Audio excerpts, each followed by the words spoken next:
the life of God's righteous servant of Isaiah 53, chapter 3, gunshot. Shortly after I recovered from my knee injury, I moved to Fort Lauderdale, Florida. I was not happy about it at all. It turned out to be a lot of fun. I made some great friends and celebrated my 13th birthday.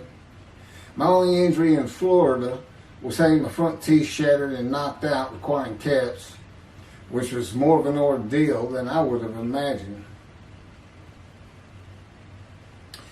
We returned to West University in Houston after 2 years. My mom was not doing well at all, and it was getting close to her second suicide attempt. I was back with my old friends and did not have much supervision from home, and I failed ninth grade. I made my own decisions, and I rarely listened to others. After being set back a year at junior high school, I made a few new friends, which led to my next serious injury.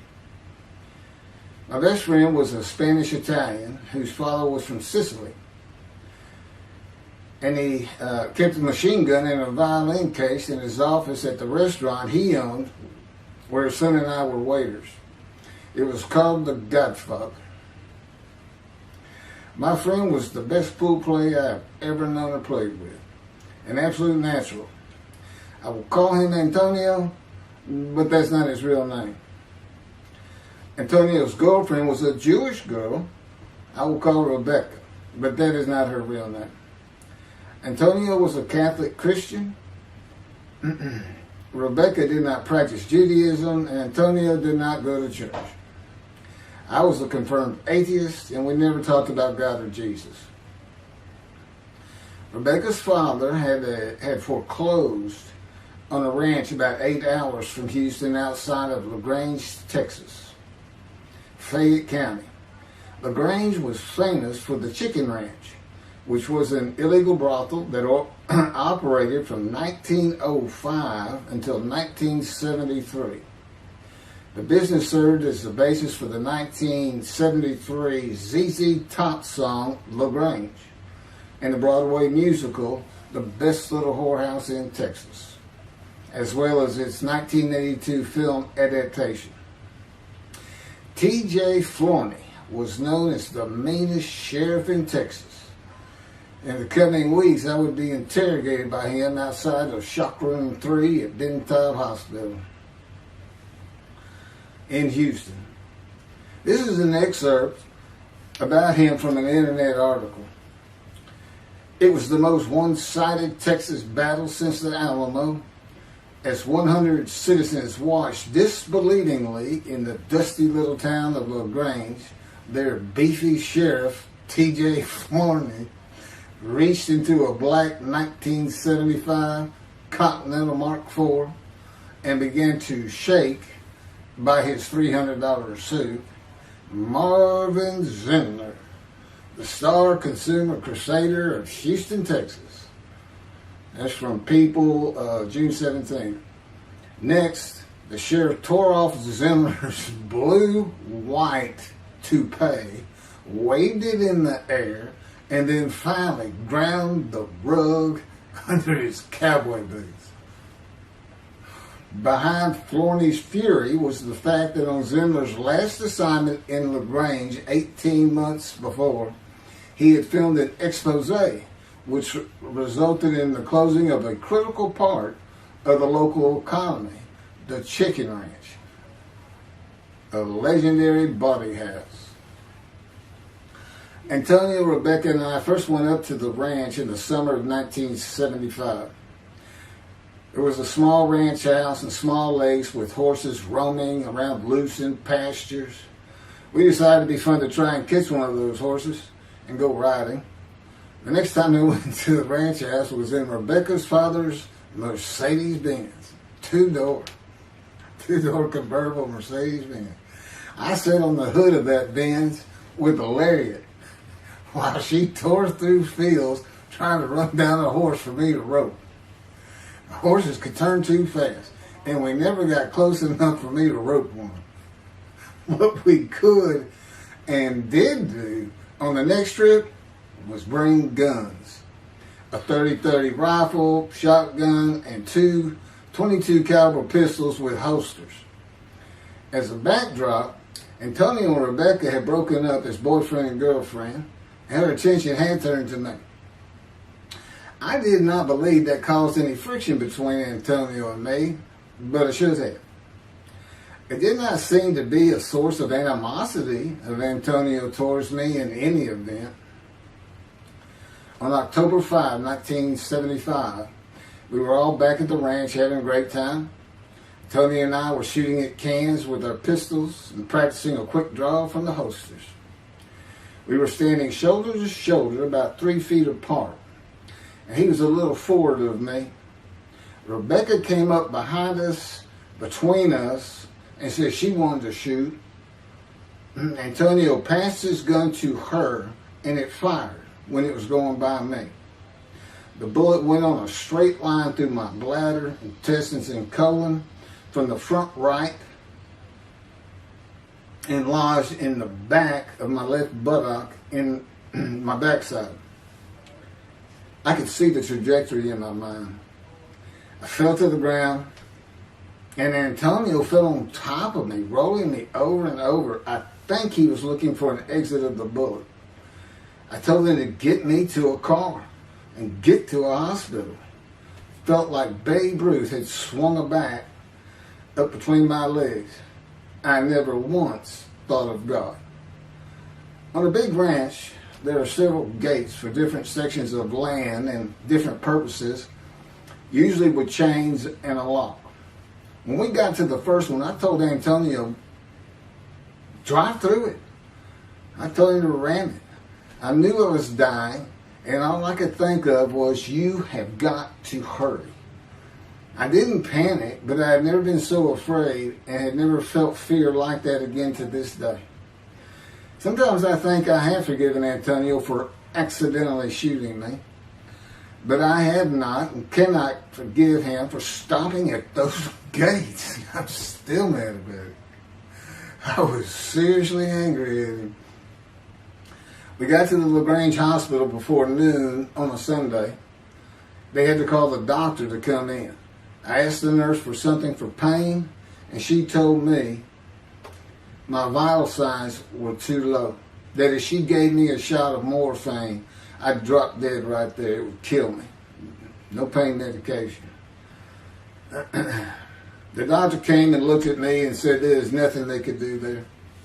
He told me they were getting an ambulance to take me to Houston, Ben Taub Hospital, where they operated on gunshot victims all weekend long and do to this day. It's a trauma hospital. Many young doctors from Baylor University, all around the state. It's a high desirable place to be because you're cutting all. If you want to be a surgeon, you're cutting all day long. I knew one thing with the certainty: I could not pass out or fall asleep. If I did, I would not come back. In an ambulance, I talked to two fellas that were tending to me, as much as anything to stay awake. I asked them such things as what it was like to be married, graduate high school, have a career job, but my mind repeated over and over, you have got to hurry. We arrived at dusk. This happened before noon when I got shot, so now it's getting dark. When the ambulance opened, my brother jumped in to help. My mom was standing by the entrance to the shock rooms in her fur coat. She later told me that since Ben Taub was a public hospital, it might help if they thought we had money.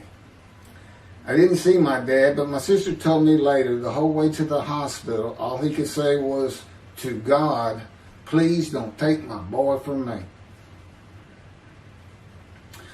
I had stayed awake for some 6 to 8 hours in awful pain.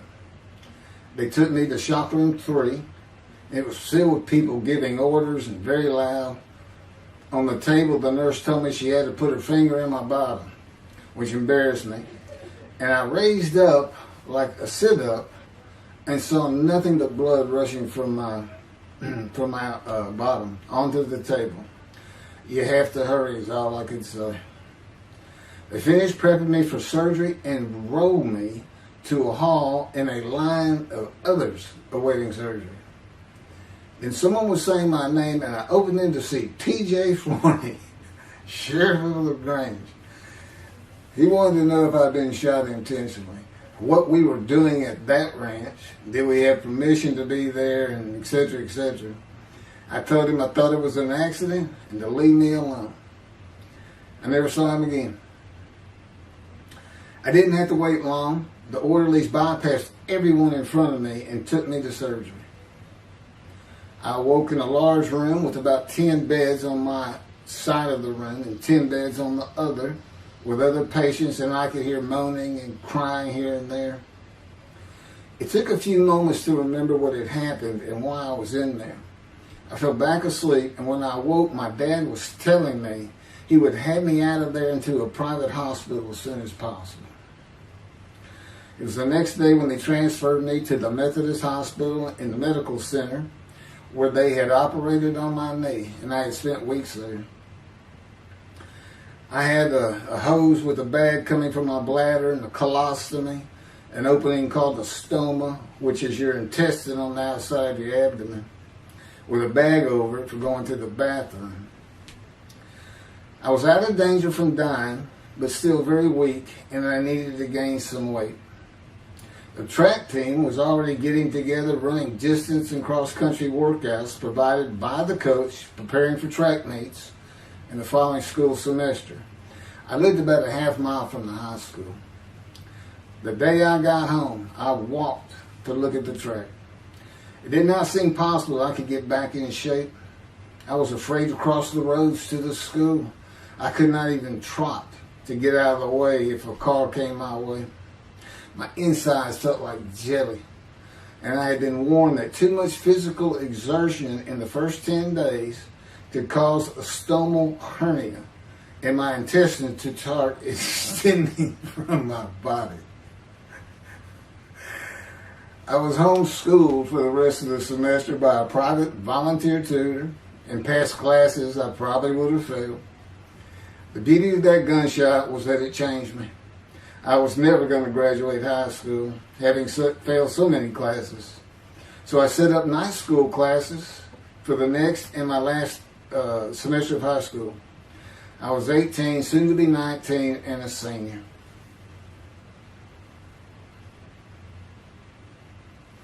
Chapter 4, College and Law School. Before the summer of 1975, one of my best friends on the track team, who threw the discus and shot put in field events and was a senior, told me he wanted to do something big the coming summer before starting college at Louisiana State University, LSU. I was only a junior and I had no plans for the summer. He mentioned this to me, and I began thinking about how long it had been since I had been to Colorado. My father, who had really good years and many so-so years, depending on how the oil and gas industry was doing. And when I was in junior high school, he had sold some prospects that completed a few wells and had purchased a condominium in Pagosa Springs near Durango, Colorado. My friend's name was Keith Miller, and I called him Miller. He had given me the name of Say Babe. At one of our night track meets, I was running the 330-yard low hurdles, and the last turn was behind bleachers where the officials lost sight of us for a few moments. A runner to my left veered out of his lane into mine and took my hurdle, and I had to slow down and go around it, yelling, "Hey man, that's my hurdle." I wasn't happy. I do not remember how Miller knew what I had yelled, but he was probably on the football field inside the track, working on shot put and discus, watching me run and hurting me. I did not really know him very well at this time, other than he was the popular senior who knew everyone, in stark contrast to me. On the following Monday, I was walking down the halls between classes, and coming in the other direction was Miller, though I did not see him. Then as he was passing me, in a loud voice, loud enough for everyone in the entire hall to hear, I hear, "Say, babe, that's my hurt." Hence, "Say, babe." That began a really good and fun friendship, and I got to know the class I should have been in if I had not failed ninth grade. And because I was Miller's friend, I was immediately accepted by anyone he introduced me to. I found out about 40 years later on Facebook. I looked him up and we friended that he's Jewish, and particularly because of his brother. He's got an older brother, and they look just alike. Live up in Oregon. But I did not know that. It's not something we ever talked about. Just didn't think about it. I'm sure he wasn't observant at the time. I told Miller about my dad's condo and suggested we plan a trip up there and backpack in the Womanichi wilderness of the San Juan National Forest. I had hiked there while in junior high school with a friend and his little brother. I had a driver's license in my second year in the ninth grade. The prominent 13,000 foot peak is 10.7 miles from the town of Silverton, which began as a silver mining camp in 1873, and that is where I plan to take Miller.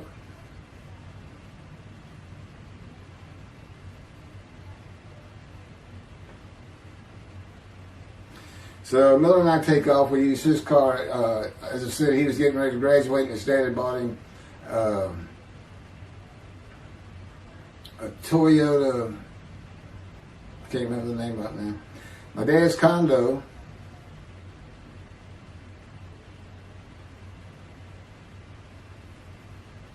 was about 60 miles from Durango, where a train depot is located that runs a train through the Womanichi Wilderness to Silverton. The train is an authentic, narrow-gauge, steam-powered, coal-fired, scenic railroad train ranked one of the top 10 scenic railroads in the world. It's something else. It stops twice in the same places to let off and pick up hikers and backpackers in the Animas Canyon of the Womanichi. At top speed of 18 miles per hour, it takes the train 3.5 hours to travel the 45 miles from Durango to Silverton. Oh, here it is. Miller had a new Toyota Celica. And after a day and late into the night, we made to Pagosa, slept, and we're at the train station before the first departure the next day. I don't know what the problem was, but the train was not going to run that day. So we couldn't get to where I wanted to take him. It's just too far. We decided to get a hotel in Durango and just head down the train tracks into the wilderness and explore an area I had never seen in with the maps. We got lost. And at one point we decided, let's just put these backpacks down and you go that way and I'll go this way. Well, we did that. We met back up, but then we couldn't find our backpacks. And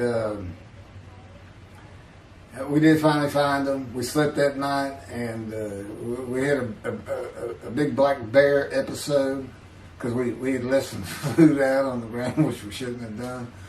And but anyway, we ended up making it back, and we had one of the best party nights I've ever had in my life. We hit the main street in Durango, which is a tourist hotspot, and we hit every single bar.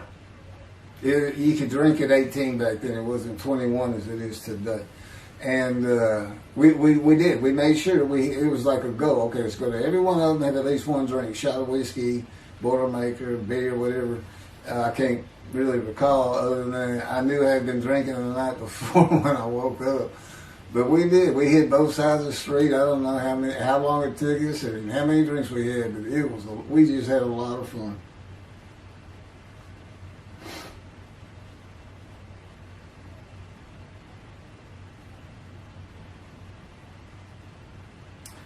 Okay, I'll be coming to chapter, I guess it's 4.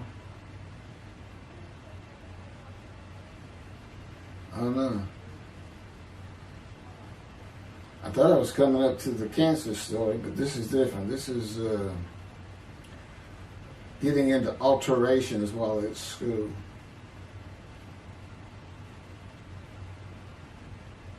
So anyway, I was shot on October 5, 1975, and by early December, so it's October 5, and then in early December, I had surgery again to put my intestines back together, which was, it was dicey. They kept telling me, we don't know if we can reattach. There's people like Bob Hope lived his whole life with one of these stomal deals, and it's just a horrible thing. But it was successful. They put it back together, and they removed my bladder tube. The girl next door, who I had never talked to other than to say hey or hello, and who also went to high school with me, had been coming over daily, and she agreed to be my girlfriend when I asked her a few months later. I did my night school and graduated last in my class, or close to it, of over 400 people. In late December, I began running with the track team. Now, I had surgery early December. I already got out there with them, which was difficult. Pulling 2 tires on the cinder track. There's a rope, 2 tires, and you put a harness around your waist. I had to put mine high up on my shoulder. On the cinder track for a lap and a half, 660 yards with 2-minute intervals, 6 times was the toughest. My speed and quickness were still there, but distance running and my endurance, it took quite a while to come back. In early February, just about 3 months after being shot, I won my first 120-yard high hurdles race at a track meet that was fast enough to qualify at the upcoming district track meet for the regional track meet. Winning at the regionals would place me in the state track meet. I was fast, but my disfigured right arm really held me back. Then my heart was broken, and I cried for the first time since I was a child, as best I could remember. My coach, who really liked me, he understood the effort I had put in to get back in shape. Called me to his office, and I knew something was wrong. He told me I could no longer be on the track team. I had too many semesters of school to be eligible according to the eligibility rules. It was because I had failed 9th grade.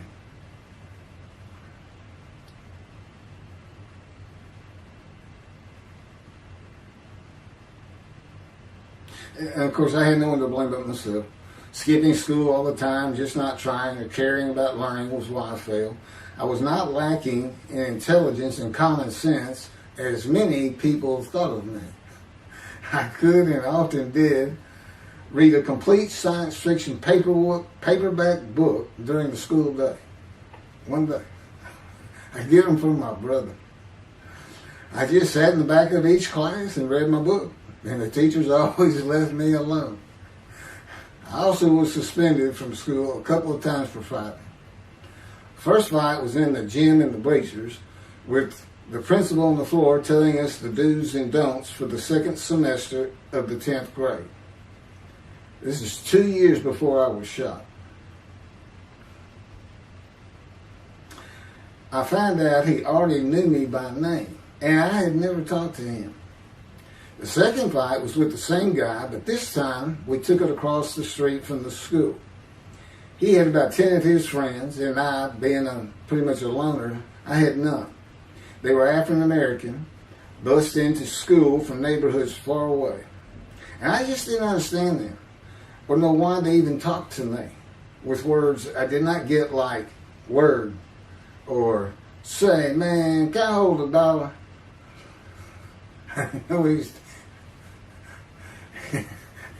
That is what started the fight in the bleachers. I hear from behind me, and one stood to my left, saying, man, can I hold $1? I turned around and just looked at him. And finally said, I did not have $1.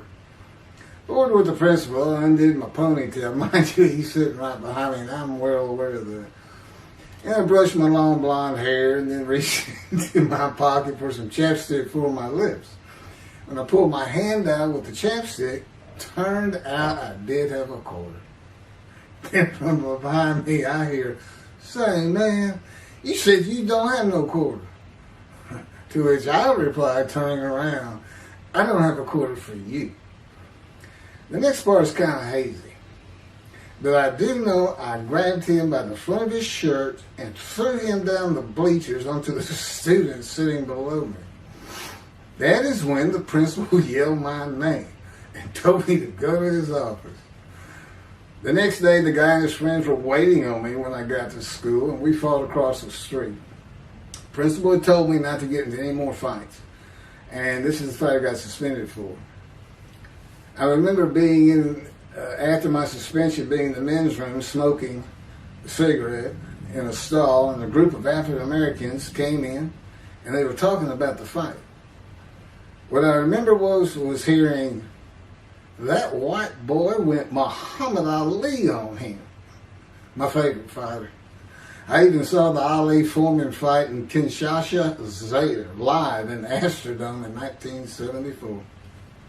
And some of my best friends in high school were African Americans, mostly on the track team where we could get to know one another. I still had run-ins with the general population of the African Americans, who everyone just called blacks back then. I never used the N-word and thought they would help themselves a lot if they'd stop using it. Mostly I think they were angry at being bussed in from neighborhoods far away. In fairness to them, white kids did not seem to like me much either. So, yeah, I looked young even for my young age, and with my long hair, about 6 to 8 inches past my collar, I looked kind of girlish, and many people said that to me. One day a friend of mine told me what it was to him. You never smile and seem to be very angry, like if someone looks at you crossways, you're going to come after them, daring them to say something, like you want to fight. My next suspension for fighting began in middle shop, and it was all my fault. There's not a big deal to that.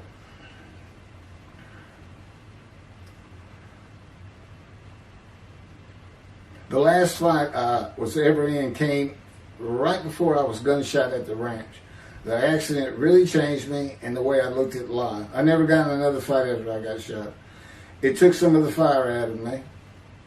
My longtime friend from junior high school and I were at Memorial Park at night and walked down a train track that ran through the woods, away from the streets and recreation areas. We went to the center of a long railroad trestle bridge that ran over a bayou to wait for a train to round the corner from either direction on a single track. When a train would round the corner, we had to run and jump off the trestle after clearing the bayou. We were drinking beer. As we were sitting, we started talking about the price of gas that was 44 cents a gallon in 1975. Anyway, the trains weren't running. We got up to leave, and as we're walking down the steps, he said something about my father and about how to find oil and gas. And I turned around and just hit him with everything I had, with my right arm. And I realized, what a stupid thing to do. I called him the Big Sweet. He's huge Norwegian. His hair was white and long and longer than mine. His hand was the size.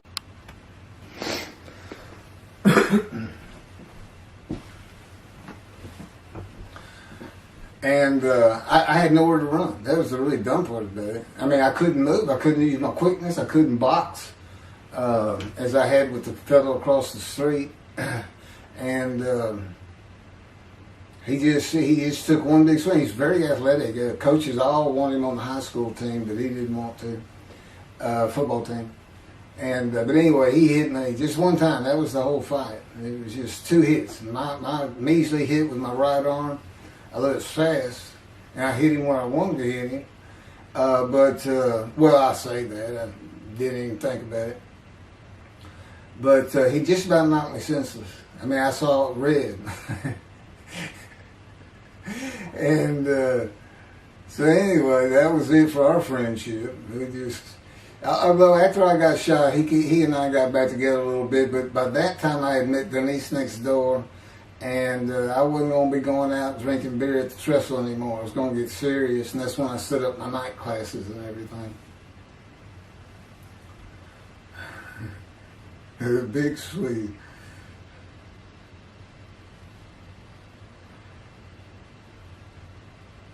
After the gunshot, I stopped seeing old friends, including Antonio and the big Swede, and spent all my time with Denise from next door. I knew I wanted to be someone who succeeded in life. My dad always told me when he was angry with me that with my smart mouth, I was never going to be anything but a ditch digger or a lawyer.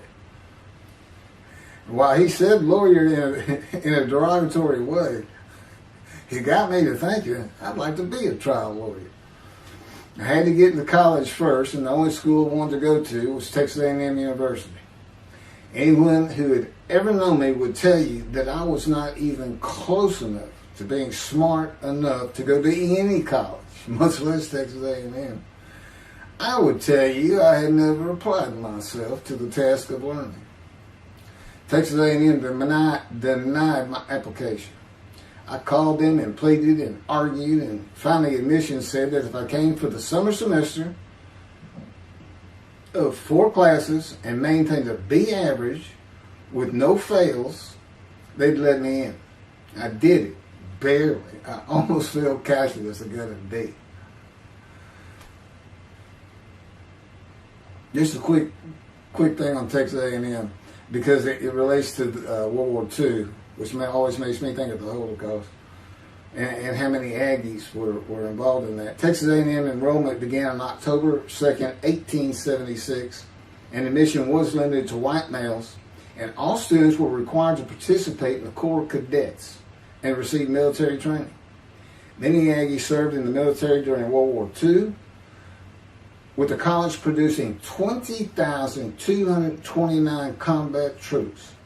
Of those, 14,123 Aggies served as officers, more than any other school, and more than the combined total of the United States Naval Academy and the United States Military Academy. During the war, 29 A&M graduates reached the rank of general. Texas A&M is more than a great university. It's the home of the Aggie family with a long history of spirit and tradition. And I'm going to pass through all that. You can read. I got all this from Wikipedia.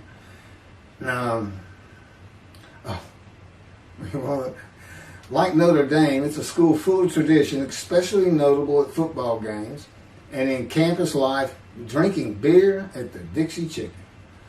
I had a good friend in what is now the Volunteer Corps of Cadets, and we've been shooting pool and drinking beer all night on the weekend, and finally left sometime after midnight. I walked my friend back to the quad, Corps Cadet Quad, a large open area where people could gather, surrounded on 4 sides by dorms for cadets only. And I dropped him off at his room. Before he shut the door, he looked at me, and not for the first time, said, "Want to race?" He's fast. We raced many times. I said, yeah. Of course, we were pretty much, we've had a lot of beer. I said, yes. And he went to the end of the hall and took off at the other end of the hall. He was fast, but I was pulling away with just a few yards to go and hit the wall before I could stop and busted my chin open. Blood's pouring out everywhere. People opening doors. Look, that's what the little guy did to the tall guy. Taller guy. I also sprained my ankle. These are my injuries at Texas A&M. I also sprained an ankle so severely playing basketball with football players that I was in a cast for 6 weeks. Those were my only injuries in the 3 years at A&M. It was the gunshot that changed me and everything in my life. I married Denise when I graduated from A&M in '79. Just 3 years after graduating high school. I went through in 3 straight years. Because I had those hours from the first summer, I just went ahead and went the next summer too. And I got out of it. And the average for most A&M students is 5 years. But I went through in 3. And of course that meant I never dropped a class, which also meant I had a low GPA, grade point average. And I didn't realize how important that was for admission to law school. I was denied admission from every school across the nation I thought I could get into. I do not know how my dad knew about South Texas College of Law in downtown Houston, but he made some inquiries and found out the dean was a graduate of Texas A&M. And we're known for helping each other. We set up an appointment with the dean. I told him of my rather intense home life and wayward ways, and that the A&M had given me a chance to prove myself as a capable student. You know, he hemmed and hawed, looked around the ceiling, and gave me the same opportunity A&M had. 4 summer classes, D average, no fails. I did it. I was terrible at chemistry and math, but it turns out I have good reading and comprehension. It's probably from reading all those science fiction books in school. I graduated in '82, and I did great on the bar examination. Keith Ellis McCarty, attorney at law. Who would have believed it? Which reminds me of verse 1 of Isaiah 53. Who can believe what we have heard? And that's what any of my friends would say about me getting out of law school. Much less what's happening today. You go find somebody that knew me in high school, they say, who? Oh, that can't be true. Get out of here. I know him. Forget about it. Chapter 5. 27-year headache. I'm going to pick up with that on another video. And then that'll be it. Some general comments. 5 and 6. I'm not sure what 6 is. Yeah, 27-year headache. I'll go ahead and mention God in one of these accidents. And I won't say anything about the dog who took a hard left between my legs. Just about severed my knee, my leg at the knee. I won't mention that. Or hitting the big Swede on the track. Unbeknownst to me, my arm just took off. I wouldn't have hit him with my right arm. The things he has shown me. And getting gut shot. Yeah, I think I would have figured out, you probably shouldn't be hanging out with this fellow anymore if you're going to be talking to his ex-girlfriend in front of him. Little things like that, he controls my perceptions. Little things like that in my life to make sure I am the man of Isaiah 53. If anybody thinks I'm going to back off saying that, they're wrong. I have been through too much. My whole life is dedicated to this time, the day of the Lord. As a matter of fact, what about my day? What about my day? Well, he said, well, first of all, God's speaking with you and living with you. Most people say that's pretty good. I said, yeah. But anyway, here's something he's promised me that he lets me check out all the time. And I'm going to put on the screen.